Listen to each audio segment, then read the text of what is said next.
ចាមានសួរបងប្អូនថ្ងៃនេះនាងខ្ញុំមកបង្ហាញជូននៅម៉ាស៊ីនឈូតទឹកកកបងប្អូនតែម៉ាស៊ីនឈូតទឹកកកនេះមានខ្នាតតូចខ្នាតធំបងប្អូន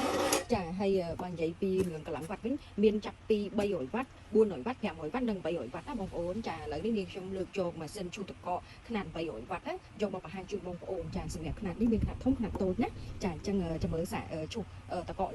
ឲ្យបងប្អូនមើលណាបងប្អូនណាឥឡូវយើងដាក់ទឹកកកចូលចាំមើលដាក់ទៅថាវាម៉ត់អត់ណាបងប្អូនបងចា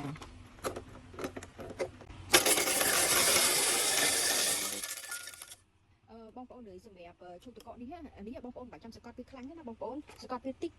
ក៏វាទៅដែរបងប្អូនបាច់ចាំប្រឹងសកត់វាខ្លាំងពេកទេណាសកត់វាចានេះបងប្អូនអីនេះតកគឺម៉ត់មែនតើណាបងប្អូនណាគឺល្អខ្លាំងណាបងប្អូនចាសម្រាប់ម៉ាស៊ីននេះធានាគុណភាពជូនបងប្អូនតែម្ដងបងប្អូនដែល